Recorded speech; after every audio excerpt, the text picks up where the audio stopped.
Hello, hello, hello. Welcome to another Shoe Snob video, One Take Wonders. Here we are with something I've been wanting to do for a long time. And really that is make the ultimate guide to shoe trees. Now, I've written ultimate guides, but in reality, I didn't have as many products as I should to really give you the ultimate guide. I ended up buying some things from Amazon. I looked at some older shoe trees that were sent to me from other makers. I had a very high scale shoe tree supplier send me some, and I really think I have the majority of the full spectrum. So let's dive right into it, as I think shoe trees are super important accessories if you like good shoes. If you're wearing high quality leather upper line footwear, I think you should have a pair of shoe trees in every single shoe, ideally. Now, I know shoe trees are not always the cheapest accessory in terms of like cost price, so sometimes they can be a challenge to know what to buy versus what you can afford. But at the same time, some of you guys have plenty of money and opt to choose for the cheapskate when you can easily afford the good one, and I think that's also a mistake. So let's dive into it. Now we're gonna go from the order of cheapest to highest quality. So lowest quality to highest quality, and that usually is also on the price spectrum. So lowest quality is usually lowest price. Highest quality, highest price. You tend to get what you pay for in men's footwear, whether it's shoes, accessories, etc. So now there are two things at the lower end scale that I don't really know which one's more expensive, but just to kind of give you, again, the ultimate guide and show everything, we'll talk about it all. So we'll start with the plastic travel shoe tree. Now, funny enough, I'm going to actually pat myself on the back for this one, because this is something I created 13 years ago, thereabouts, under my Shoe Snob label, which I have actually recently, not recently, I have since sold that company, the Shoe Snob Accessories company, separate from the blog that you are watching right now. This was actually an idea that I found on a pair of Berluti shoes. So Berluti had these black ones in a pair of the shoes that I was shining for a client. I thought, man, those are clever. So, you know, they're hollowed out plastic. They weigh virtually nothing. And I thought it was a super good idea not to replace my wooden shoe trees, but to have for traveling. So I found the source, you know, on the bottom, it actually says who the maker is. I reached out, I sourced my own in red, and I started selling them. And it's great. It's a great product, especially in these days where you have to pay for every single pound, gram, kilo, whatever, when you're flying, and they charge you an arm and a leg for going over.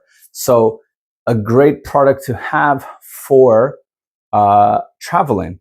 Again, not to replace your wooden shoe trees, but a good alternative for traveling. Let's take a look how they sit inside a pair of shoes. All right. Ideally, I would have unlaced the shoes, but for the sake of brevity, I did not, and I kind of just stuffed them in there as best as I could. The only downside to the travel shoe tree is that it can be sometimes difficult to remove, put in and out, because they come in multiple sizes per one. But they actually fit really well and fill up the entire shoe, which makes them super ideal for travel. As you can see, they fit really nicely, and that's what I really liked about them. So since then, I no longer sell these. I believe you can still find them on the Shoe Snob. I also believe that Kirby Allison sells his own version.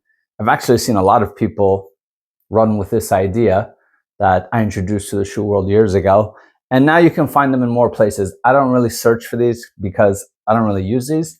But, well, I have enough, so I have my own. I use my own. I don't buy other ones. But I think Kirby Allison still sells a predominantly like the biggest range that I've seen so far. So if you travel a lot and need a shoe tree, relatively inexpensive, the plastic travel shoe tree is the one. Let's get these out of the way. All right. Now, if you've seen my other shoe tree videos or read my other shoe tree posts, you know that there are some shoe trees I am highly against. Those would be these two. We'll start with the long spring load one. So these shoe trees I bought off Amazon. These are among the worst shoe trees in the world. So let's just cut right into it and be quite honest. As you can see, they have no shape. I mean, this almost looks like the shape of a woman's pump, let alone a men's dress shoe, which it says right here, men. And it says right, but there's no difference pretty much between the right and the left. They are the same. The problem with these is this spring, believe it or not, is strong.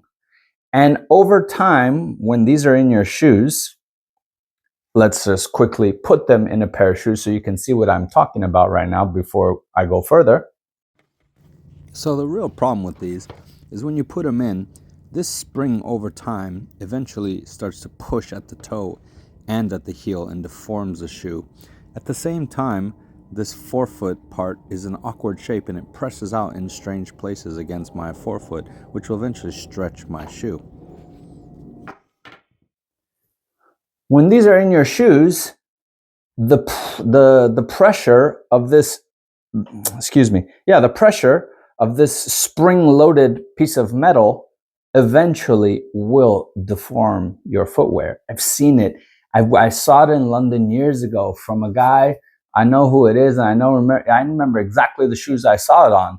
It was a pair of George Cleverleys. It wasn't George Cleverley using it, but it was a bespoke tailor who's quite popular now that had these shoe trees in his George Cleverley shoes, and they had deformed the shoes. And I just wish I had taken a photo because the sole was like, it was literally, you could see the spring-loaded shape in the shoe. That's how much it had deformed the shoe and made the center of the shoe like go upward because it's bending it upward. So this part is pushing up on the upper and this part is digging into the bottom of your heel. And that is really causing damage to your fine leather shoes. If you want to put these in some cheap Nikes, sure, because they're not leather. They're not forming the same way your leather. Your leather is like a membrane. It forms. It remembers. It was once living. So when you have spring-loaded shoe trees, again, if you're buying, these also come in a range of sizes, and that's part of their problem. So if you're, for example, let's just say you're a size 8, and these go from 7 to 10, and you're on the smaller spectrum of that, right? This is supposed to also fit a 10. So in a size 8, it would be considered on the bigger side. And that is going to be pressing out your shoes. Definitely avoid these. These aren't worth the price. Not if you're wearing nice shoes. Invest in your footwear. Don't buy this. Throw this away. If you have these, throw this away or give them to your friends or put them in your sneakers. But do not put these in your fine dress shoes. Now that brings me to the next cheap shoe tree that I have never really liked. They're not terrible, but they're not great. Again, the way I look at things is your shoe tree should match the quality of your shoe. If you're wearing $100, mesh lined synthetic leather shoes, knock yourself out with these all you want. Nordstrom used to sell them for $29.95. I'm sure they're more expensive now because everything has become more expensive in the world. But if you're wearing $500 fully lined leather dress shoes, why are you using $30 to $35 shoe trees? It doesn't make sense. Now, I know you justify it because you don't want to spend that much. And let's say you got 10 dress shoes and the thought of spending $500 on shoe trees to fulfill those, to put inside those 10 dress shoes, it's a lot. I get it. I really do. I get it. I get it because it's also how I feel about accessories, but these are one of the ones where you kind of have to bite the bullet because they help prolong the life of your leather. They help to keep the shape and maintain the beauty and the elegance of them. So the problem with these, let's quickly insert them into a pair of shoes and see. The downside of this ever so popular cedar shoe tree is the forefront part that prongs outwards into the leather on the sides of your shoes with these sharp edges that it has is, especially if you fall into the smaller size range of the shoe tree, it will start to press out and cause these lines in your leather, and it will deform over time, and it doesn't look good in a fine leather shoe, and that is precisely its problem. So I advise against them. So part of the problem with these, which I would have showed you, is they chip here, right? These corners, these hard edges, you know, when these extend and you put them, again, these run in sizes, so from 8 to 10.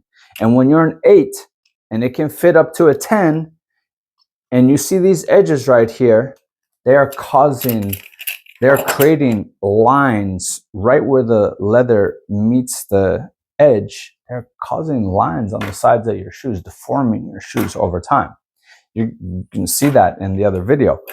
Again, this heel, that's not the size of a real heel. Maybe of a lady's pump, but definitely not a man's dress shoe.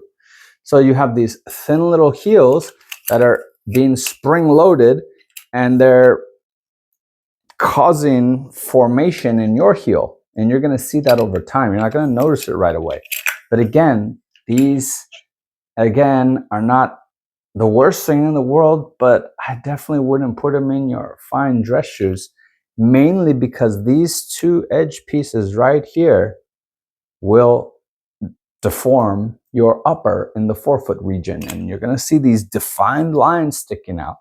Now, I'm not going to lie, I have a pair of these in my suede chukka boots, not fine leather dress shoes, my suede chukka boots that I don't care so much about, that I beat up. Now, again, there are differences in shoes. You don't notice the deformation these caused in suede as much as you will in a calfskin. You won't notice it in an open shoe like a derby or a chukka or something with open laces as much as you notice it in an Oxford or a loafer, something of that nature. So, you know, choose wisely what you put these into, but don't put them into your fine dress shoes. Everybody in America knows where to find these, and online you can find them on Amazon as well. So again, I don't recommend these. I know the price is enticing, but for the next level, you spend a little bit more and get infinitely better. All right, sticking with what you'll notice that I didn't say as the cheaper shoe trees have gone is they're all cedar. Now, Americans love to say, oh, cedar is the best. No, it's not. It's the most prevalent in America. And slick talking salesmen have convinced you that it's the best because, of course, they're going to say that. They're getting paid a commission to sell it to you. It's not the best. It's what we have in abundance in America. And that's why you find it in shoe trees often sold in America. If you go to Europe, you're not seeing cedar shoe trees all over the place. And telling me that cedar is better than beech, is better than lime, is better than alder, please, you wouldn't even know why. You're just repeating what you've heard. Stop repeating it. It's not true. That's why the cheapest shoe trees are made in cedar. It's the cheapest wood there is. Please educate yourself on that one and stop going around saying cedar shoe trees are the best. They're just another wood like the rest. But I will tell you, which I forgot to mention in the last one, cedar cracks easier than the rest, just so you know. So when you're thinking they're the best, you'll often find your cracks in your cedars more than you will in your other ones. But let's carry on. So the next step up to the, what I call the Nordstrom two-prong shoe tree, you can find on Amazon.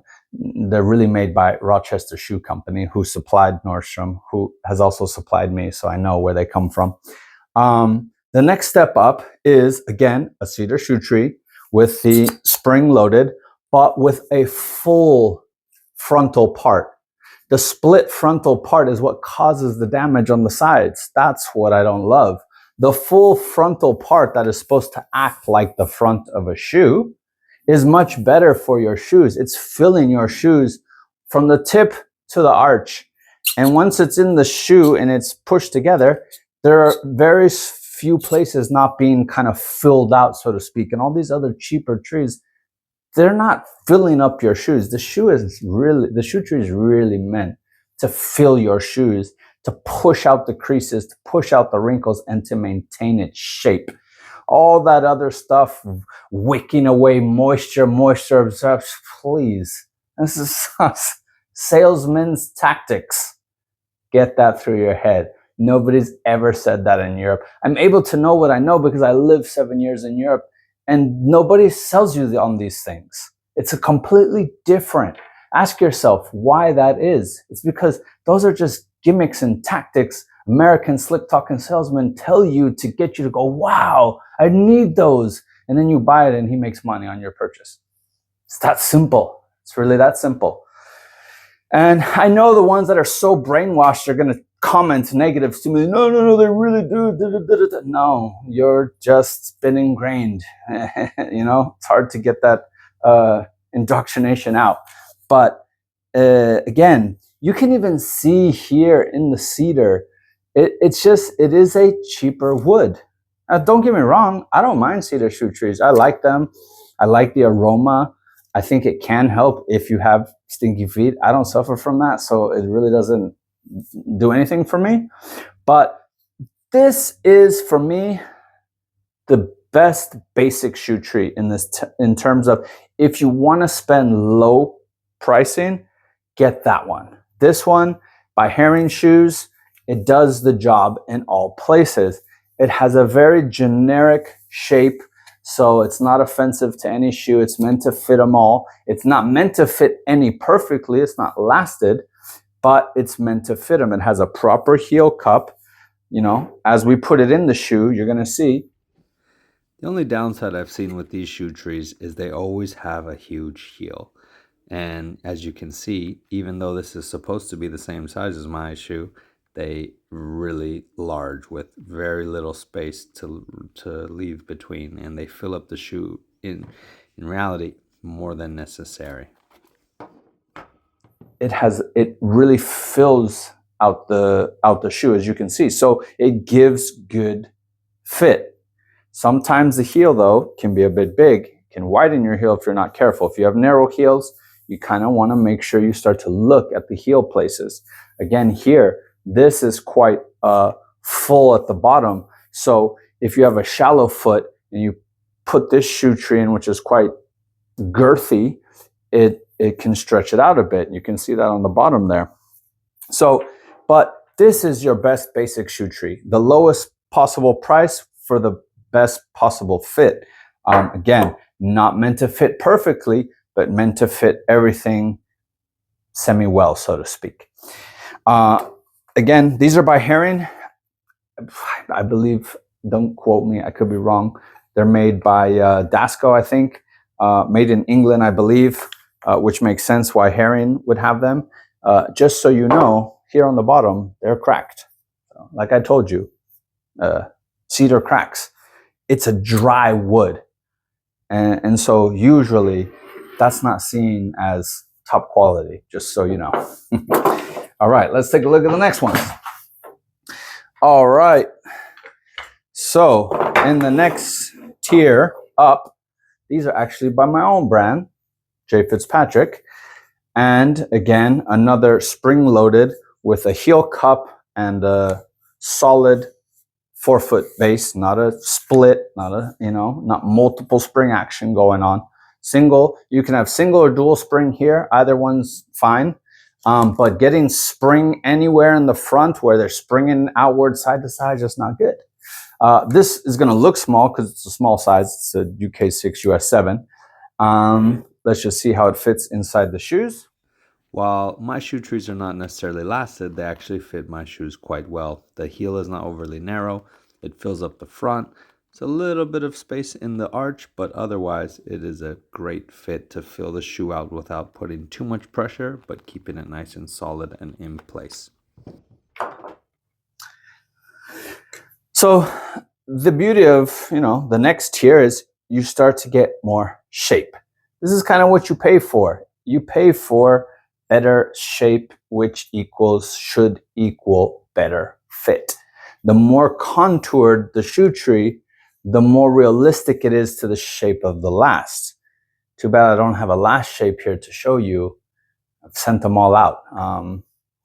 But you can see that this has far more depth and shape. It's been hollowed.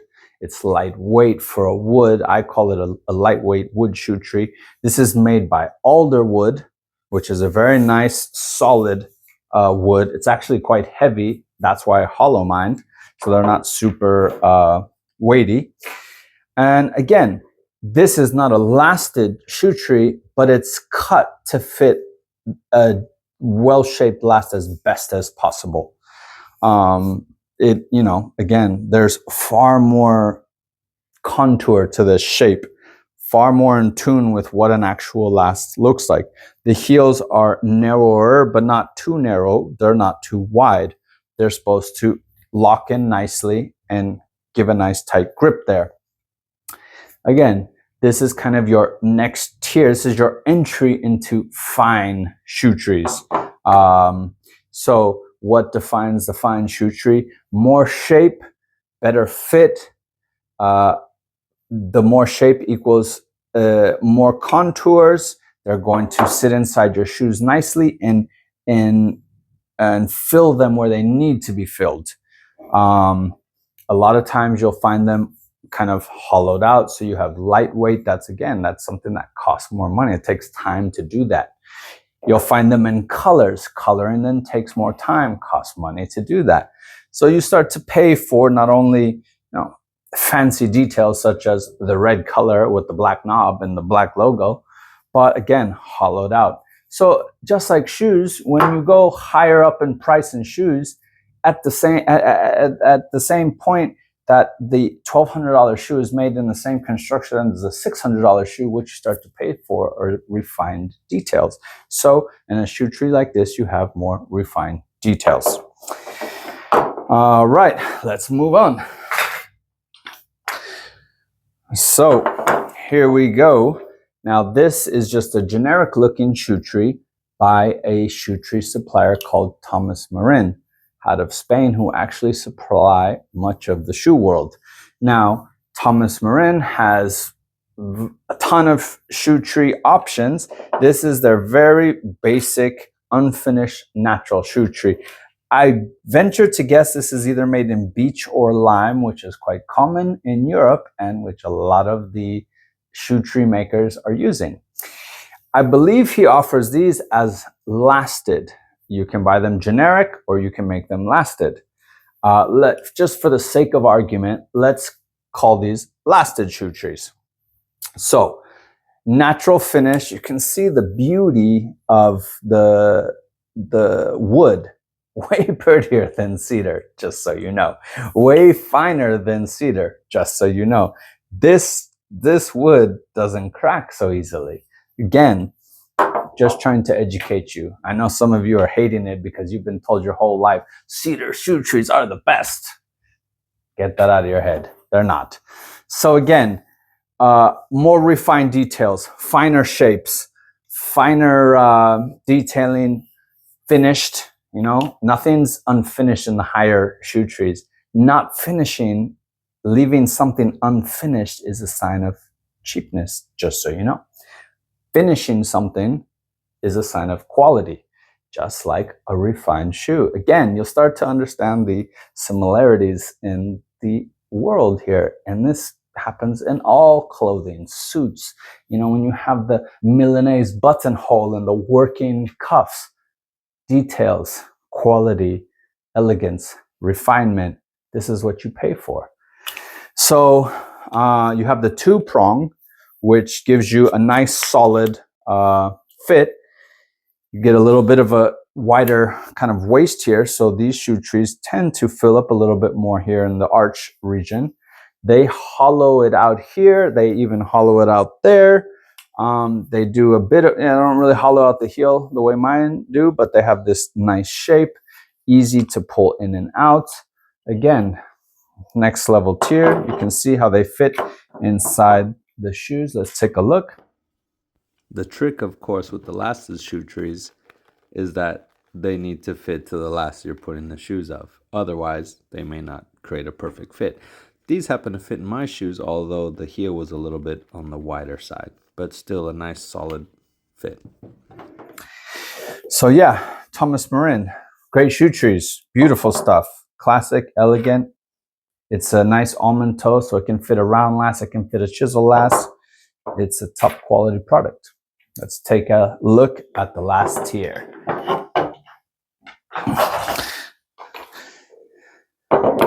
All right, these are a beauty.